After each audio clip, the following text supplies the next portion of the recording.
Leisurely walks are an important part of a fitness routine, and they can boost one's mood and psychological well-being. However, for people living with albinism, the need to prevent damage to their skin over a lifetime is a difficult one. For them, sunscreen is not a cosmetic but a life-saving medical product. 34-year-old Anilin Matiba is studying as a health promoter and says challenges remain. We've tried to get sunscreens. They don't want to issue sunscreens at the government hospitals. Instead, they decided to make that supply a tender.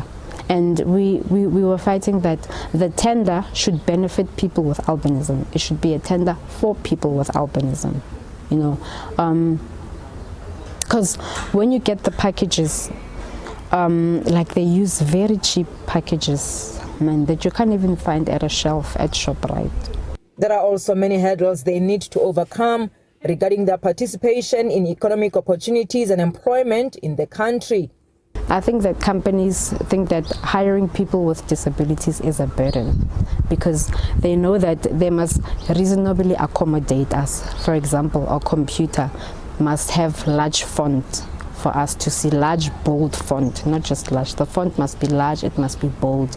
If a person who is physically disabled, who's wheelchair bound, they must use ramps, and companies see that as a burden, and they see that as, sometimes companies use people with albinism for BEE points.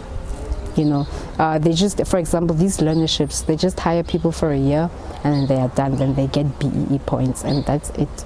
From my former employer, I was not included in some activities, like in ceremonies activities. Let's say, for instance, when you have to receive ceremonies, or let's say you have to receive certificate, they don't invite you to the ceremonies where you'll have to avail yourself to collect your award.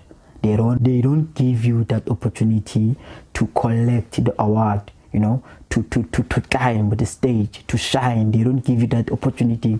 I think I can say they are hiding you in somehow. They are hiding you. They are trying to hide you. They are not trying to give you that exposure. Studies show that albinism is a genetic condition that affects around 1 in 4,000 people in South Africa. It's a rare condition that can result in a lack of melanin pigment, and people living with it are considered to have a lifelong physical impairment and disability. The Department of Women, Youth and Persons with Disabilities is forging ahead with awareness campaigns aimed at dispelling misconceptions and discriminatory practices against albinism. We believe that through advocacy and partnership with other stakeholders, civil society, private sector, and with government being at the center of message, we can achieve more, but also educate people to say that people with disabilities have got opportunities, equal opportunities like the rest of us, but also have the ability to perform skills that many of us able people are unable to achieve them. And we can only do that by provision of assistive devices that should be provided by employers, but also ensuring that the reasonable accommodation that the Department of Labor has put together, the good code of good practice that says reasonable accommodation must be provided by employers when employing people living with disabilities.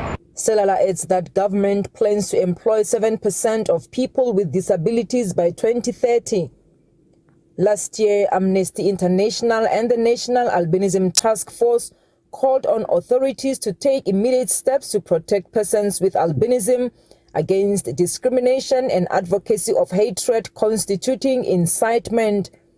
This was after a YouTube video by South African traditional healer Bongoletu Dr. Ketlelezi Mzozo surfaced, in which he allegedly spreads misinformation about persons with albinism. SABC News, Pretoria.